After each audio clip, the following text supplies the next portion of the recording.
Stop funding your own devaluation, a plea to precious metal investors.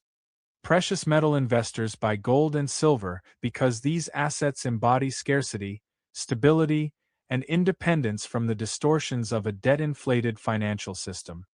Physical metal cannot be diluted or conjured out of thin air.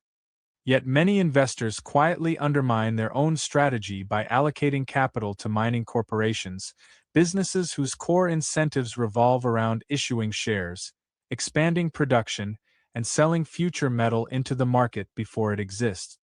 Mining companies monetize scarcity, they do not preserve it. Their operations inherently create supply pressure and paper claims that weaken the long-term appreciation of physical metal. This contradiction becomes undeniable once the underlying arithmetic is understood.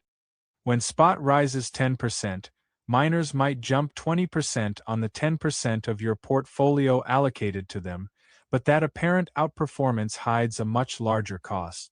The very act of funding miners creates additional paper claims and supply pressure that suppresses the natural move in physical metal. Without that mining-driven drag, spot would have risen 12% instead of 10%, and that missing 2% applies to the 90% of your portfolio held in physical metal. In other words, you gain an extra 10% on a small speculative slice but silently forfeit a 2% lift on nearly your entire position. The tail's thrill is overwhelmed by the body's opportunity cost. The strategic failure is compounded by where mining equity dollars actually flow. Buying miners channels capital back into the very financial infrastructure that precious metal holders are trying to escape: brokerage systems, custodial banks, underwriting desks, corporate treasuries, and capital market pipelines. The investor who buys physical metal to avoid systemic fragility ends up reinforcing that fragility by financing the mining corporate complex. The hedge and the anti-hedge end up coexisting in the same portfolio, erasing each other in silence. Mining stocks also fail to deliver what many investors mistakenly believe: leverage to metal. Their volatility is driven not by monetary scarcity but by corporate execution risk, rising input costs, political instability in mining regions, ore grade deterioration, environmental liabilities, and managerial dilution cycles. Their movements reflect industrial uncertainty, not the purity of a monetary asset. Investors seeking protection should not import corporate risk. Investors seeking leverage should not confuse operational turbulence with monetary amplification. This is why the plea is so direct. If you believe in scarcity, do not fund institutions whose incentive is to expand supply.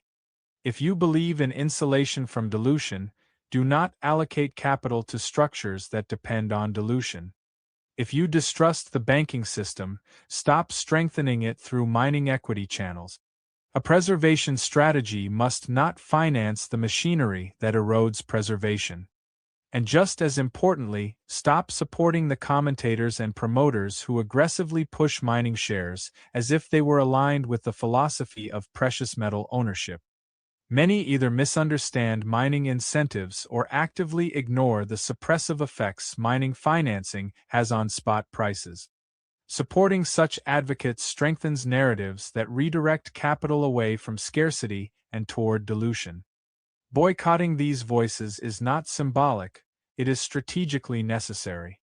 Precious metal investing should be internally consistent, disciplined, and rooted in the protection of real scarcity.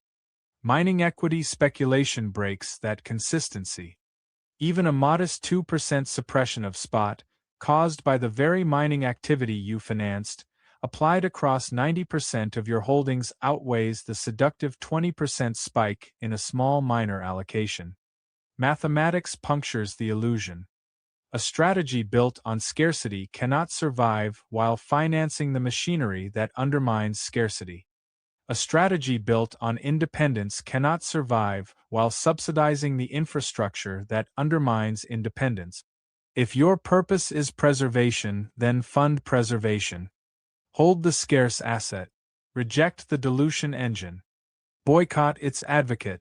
Align your capital with your convictions, and stop allowing mining corporations to quietly turn your portfolio against itself.